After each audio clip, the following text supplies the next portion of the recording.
A popular image of the British Army throughout the many centuries of its long history is that of the infantryman dressed in the infamous red coat.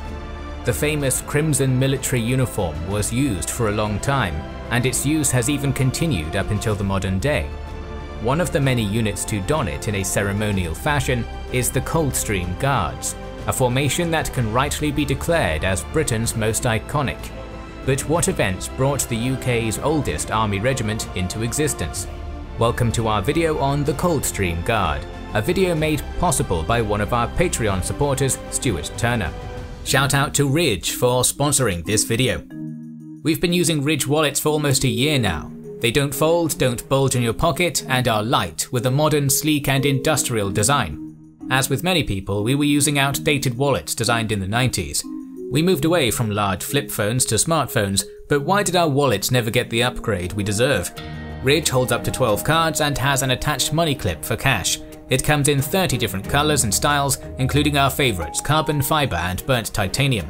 For us, switching from the old wallets to Ridge was like going from an old chair to super fancy gaming armchairs. But don't take our word for it, Ridge has 30,000 5-star reviews. Each wallet comes with a lifetime warranty, and the Ridge team is so confident that you'll like it that they'll let you try it for 45 days. The wallets are an excellent gift choice for upcoming Father's Day.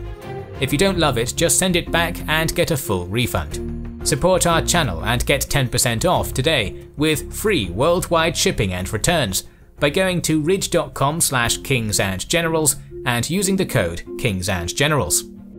Located on the northern bank of the River Tweed, near a bend in the watercourse, the quaint 2,000-person strong Scottish town of Coldstream straddles the border between England and Scotland. The Coldstream Community Trust asserts that the town is a gateway to the Scottish borders, and that is a view that has been widely regarded for centuries. What would otherwise just be an ordinary town has instead seen the boots of countless English armies march through it, the crossing being used as an invasion route into Scotland. It was events revolving around this picturesque, drowsy settlement on the Scottish side of the border which would eventually give the eponymous military unit its name. However, the gathering of soldiers who would eventually become the Coldstream Guard was done elsewhere during the English Civil War, one of the most tumultuous times in British history. When Charles I raised his banner at Nottingham in August 1622, consequently triggering the outbreak of war, prominent nobles, officers and soldiers across the land were forced to choose sides. Would they support Parliament or the King? One of the men who opted to back Charles was George Monck, a lifelong soldier in his mid-30s. The second son of a staunchly royalist member of Parliament, young George was born and grew up near Torrington in Devon. The brazen youth assaulted a sheriff in his mid-teens and had to go abroad to escape the consequences, becoming a soldier at the age of 16. Monck's military career began in the late 1620s with service in the Spanish army, followed by almost a decade of soldiering in the war-torn Netherlands. By all accounts, the young officer gained a reputation amongst his troops for bravery, exceptional leadership skills, and harsh but fair disciplinarian methods. However, after a disagreement with his employers, Monck resigned his commission abroad and returned to England as a seasoned veteran in 1638. The newly returned man of experience was quickly appointed as lieutenant colonel of a royal regiment. As tensions throughout the British Isles began to increase during the late 1630s, Monck showed off his considerable military prowess, despite the odds being against him. During the Bishops' Wars, he managed to save the vulnerable English artillery after the disaster at Newburn, and succinctly criticised the King's approach to the Irish Rebellion long after.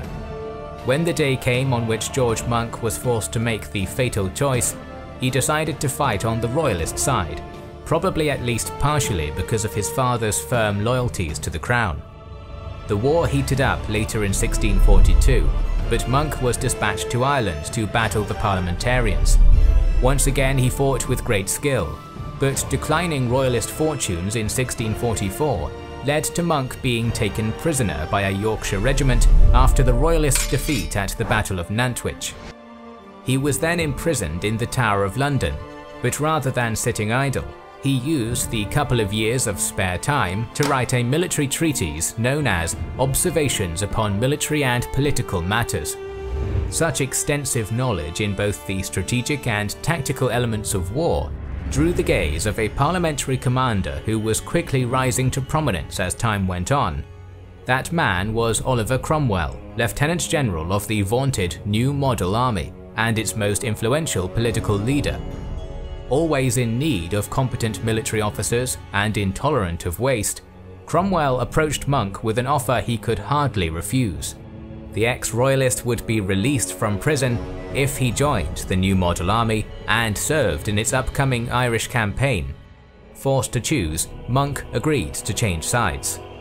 The newly ranked Monck went off to Ireland with Cromwell and once again served with considerable distinction, this time by commanding parliamentary forces in Ulster. Monck impressed Cromwell so much he was given his very own command and received a regiment from Yorkshire.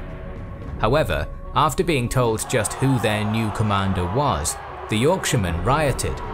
Monck and Cromwell looked more deeply into this, and it turned out that this was the very unit that had captured Monck at Nantwich. The solution was actually quite a simple one: to form an entirely new regiment. While simple, it was a solution that showed just how eager Cromwell was to get Monck into a position of leadership as soon as possible. In August 1650, somewhere in the vicinity of a Northumberland town called Morpeth, 5 companies of infantry, each from the regiments of Sir Arthur Hazelrig and Colonel Fenwick, were taken and meshed together to form Monck's Regiment of Foot, the formation which would later become the famous Coldstream Guard. Soon after, Cromwell's 16,000-strong army, along with Monck, preemptively invaded Scotland. The Northern Kingdom had taken the young Charles II as their king, and wished to use the would-be English king to impose universal Presbyterianism when he regained the throne. After weeks of manoeuvring around one another, the Scots finally cornered Cromwell's force near Dunbar in early September, but he was still confident. Forming up in a column with Monck and his foot in the vanguard, the English army smashed the Scottish units in front of them with incredible skill. The colonel personally led his regiment at the very front, advancing with a half-pike in hand. The Parliamentarians won a crushing victory, destroying the Scottish potential for waging war. After Dunbar, the greatest of his victories, Cromwell had a unique medal created for all of the officers and soldiers who had taken part. George Monck's regiment received the honour as well, and it is the only surviving unit in the British Army to have been awarded it. The Dunbar Medal belonging to this regiment currently resides in the Guards Museum at Wellington Barracks. When Cromwell marched south, he left Monck in charge of the 6,000 men, and his accompanying regiment left to subdue all of Scotland for Parliament. The colonel didn't disappoint his benefactor, and brought all of the country except for the far Highlands under control. In March 1652, however, Monck was taken ill, and returned to England for a while. He recovered relatively quickly and assisted Cromwell in military matters for the latter's remaining reign as Lord Protector, commanding ships during the Anglo-Dutch War of 1652 to 1654, and suppressing further uprisings in Scotland after he returned. While Monck spent years in the north subduing the always fiery Scots, the political situation was degenerating down in England. On September 3, 1658, Oliver Cromwell died and was succeeded by his son Richard, whose skill in governance and generalship were but a pale shadow of his father's. The inevitable result of such a sudden power vacuum was that England began to slide back into civil strife once again. The Commonwealth, nominally under the younger Cromwell, was under the de facto control of a series of disliked military commanders known as the Major Generals, while the technically more democratic Rump Parliament was widely regarded as ineffective. All of a sudden, by luck more than anything else, Monck found himself in a position of considerable influence. Isolated up in Scotland and far, far away from any political backbiting in the capital, he was insulated from the turmoil which was starting to engulf England, but also had a powerful army under his leadership. With confidence in the loyalty of his soldiers and officers, Monck decided to remain where he was in Scotland, waiting on events. He didn't have to wait long. In October 1659, two of Richard Cromwell's major generals, Charles Fleetwood and John Lambert, marched on London and deposed the vestigial parliament by force. Regardless of its ineffectiveness, Monck was opposed to such a military coup by principle and made no secret of the fact, writing to the Lord Mayor of London in November saying, "I take God to witness that I have no other end than to restore Parliament to its former freedom and authority, and the people to their just rights and liberties." The next month's events accelerated matters significantly. In December, the military junta in London issued an order to Monck, requiring that he and his officers sign a treaty of loyalty to them, in the form of a commitment to the Commonwealth. Unwilling to capitulate to that demand, Monck called a Grand Officers' Council in which all his subordinates present swore to live and die with their general. Then, in order to position himself adequately to act in England if it was deemed to be necessary, the roughly 7,000-strong army in Scotland was moved by Monck from its headquarters at Berwick-upon-Tweed to the sleepy town of Coldstream. The presence of so many soldiers strained the local population and its provisions to the breaking point, and there was only just enough food for everyone. That wasn't the only issue. Such a small town only had limited accommodation, and it is said that the soldiers in Monck's army suffered plenty of discomfort through the winter months. Monck himself wasn't exempt from this period's privations, suffering similar varieties of discomfort and deprivation as his troops. Writing about life in Coldstream at the time, Monck's personal chaplain, Thomas Gumble, stated, "The general's palace was a little smoky cottage that had two great dunghills at the door, a hall or entry so dark and narrow as a man could not turn in it. The rooms were worse than I can describe." While hunkered down at Coldstream, the colonel simply observed developments in the south, and received many delegates of causes which differed widely from one another. Monck didn't give away his own intentions to anyone, simply content to react to whatever would happen next. In response to a massive build-up of public pressure, Cromwell Jr. backed down and recalled Parliament on December 26th. The moment Monck heard of this up in Coldstream, he gave the famous order for 6,000 of his soldiers, including his personal foot regiment, to march south onto London. The army set out on January 2nd, 1660, and reached Morpeth, the place where the regiment had been created, only 2 days later. On his way south, Monck passed through Newcastle, Durham, York, Nottingham, Leicester, and other prominent English cities, meeting a jubilant Liberators' reception all the way. Despite this ever-increasing and seemingly overwhelming public support, however, Monck kept his cards close to the chest. Finally, on the third day of the second month, the 6,000-strong army reached London and entered the city limits.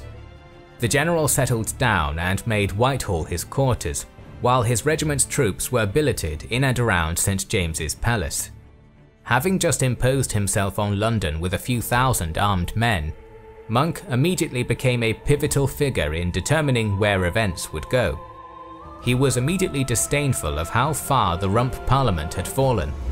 Only 4 days after arriving in the city, the general addressed the House of Commons and essentially told them that England was sick of them. Therefore, it was necessary to replace the members of the Rump with something fresh for the common good. Nevertheless, Monck acknowledged that this 20-year-long parliament could only dissolve itself.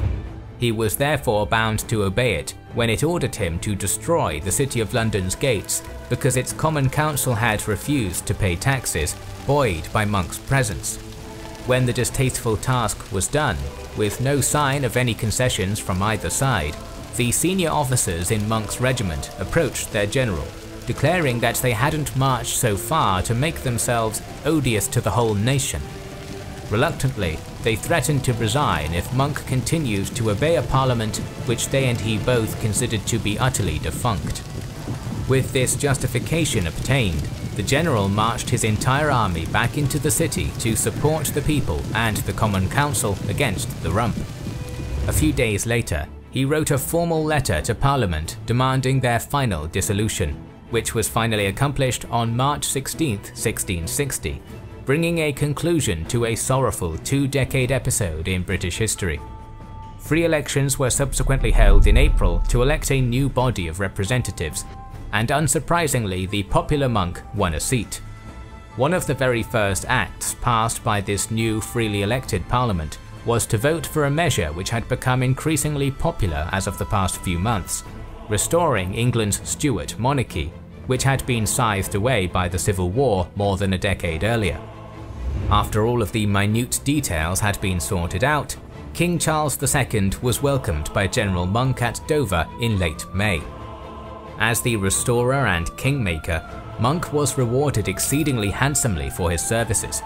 He was granted the Order of the Garter, a great honour not only because he was technically born a non-aristocrat, but because he personally received the ribbon from the monarch himself rather than the more standard proxy.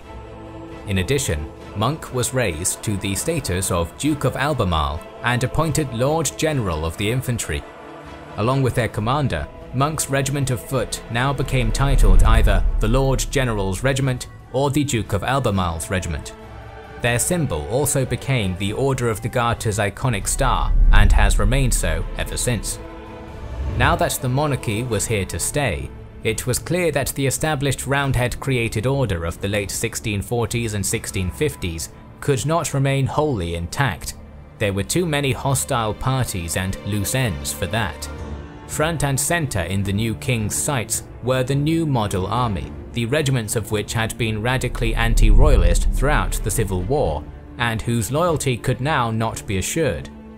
Though this was the case, Charles liked the idea of a standing army and wanted to maintain one for his own uses, but without all of the extra baggage Cromwell's new model would burden him with.